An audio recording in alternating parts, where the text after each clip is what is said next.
Shirley, le bien-aimé personnage du roman Anne la maison au pignon vert de Lucy Maud Montgomery, connue partout dans le monde pour son imagination, son amour de la crème glacée et ses cheveux roux.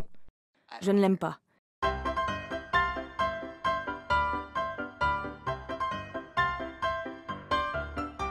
C'est le premier voyage de ma famille au site désigné Lieu historique national du Canada du Cavendish de Lucy Maud Montgomery.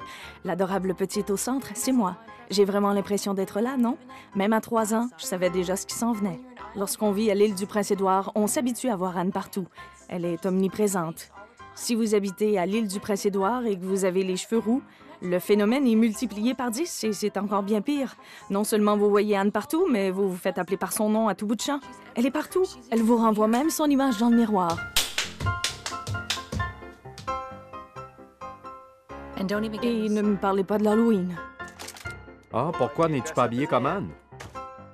Même mes copines de travail s'en mêlent. Le mois dernier, lorsque je me suis rendue au travail, Ashley m'a demandé si je désirais participer au défilé de la Fête du Canada. Je lui ai répondu « Certainement, quel en est le thème? » Croyez-moi, c'était très approprié.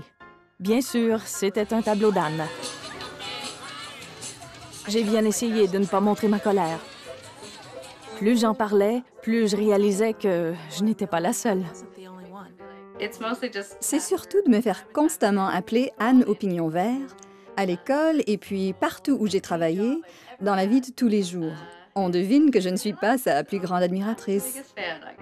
On m'a souvent donné le sobriquet d'Anne pour me taquiner, comme à l'école par exemple ou ailleurs. Tout le monde s'imagine qu'on s'appelle Anne parce qu'on a les cheveux roux.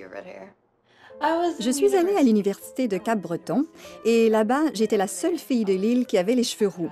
On m'a donné tous les noms possibles, depuis Anne au pignon vert jusqu'à Anne de l'île aux patates. On m'a appelée la rouquine, la carotte et combien d'autres sobriquets. Pendant 4 ans, ça a été toute une expérience et c'est à ce moment-là que j'ai commencé à me teindre les cheveux. Puis soudainement, tout est devenu clair pour moi. Pour surmonter tout cela, il fallait que je comprenne pourquoi c'était si important pour les gens. Je devais apprendre à connaître Anne au pignon vert et sa créatrice Lucy Maud Montgomery. Il me fallait aller à la source. La maison au pignon vert appartenait à l'origine à la famille McNeil. 3 générations de cette famille en ont hérité au cours des années.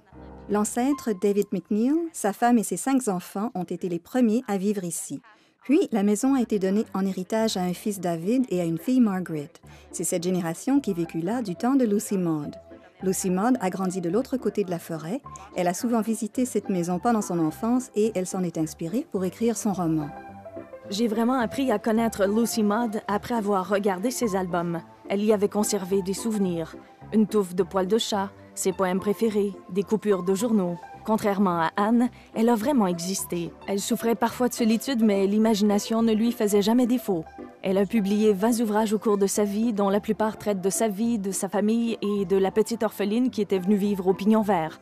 Mais il y avait une chose qui me laissait perplexe. Pourquoi lui avoir donné des cheveux roux? La chevelure rousse d'Anne est vraiment une partie importante de l'histoire, je crois, parce qu'elle symbolise sa personnalité fougueuse et son caractère unique. C'était une petite fille vraiment entêtée qui se mettait souvent les pieds dans les plats. Je crois en effet que ça cadre bien avec son personnage.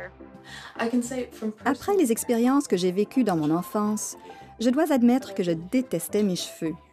Mais j'en suis venue à réellement les aimer, tout comme Anne. C'est assez exceptionnel d'avoir des cheveux de cette couleur, et vous n'ignorez pas sans doute qu'il y a de moins en moins de rouquins dans le monde. Je crois qu'en vieillissant, on apprend à aimer ses cheveux roux. J'ai visité la propriété familiale des McNeil où Lucy Maud a grandi et où elle a écrit Anne au pignon vert. Bien que la maison soit disparue depuis longtemps, on peut encore en voir les fondations et on sent partout la présence de Maud. J'avais mal interprété tout cela.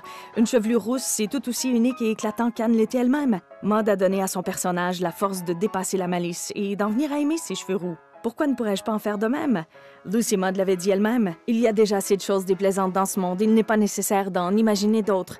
Anne et moi, nous saurons bien nous débrouiller.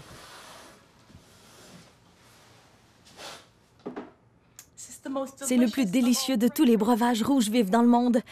Tu devrais l'essayer, non? S'il te plaît. J'ai vu ce qui est arrivé à Diana. C'est tellement bon. Non. Même dans mes rêves les plus fous, je n'aurais pu imaginer quelque chose d'aussi délicieux. Non. Mais Marilla Cuthbert l'a fabriqué elle-même. Non. Goody? Non. Goody? Non. S'il te plaît, Goody. D'accord. Tu y goûtes? Yay!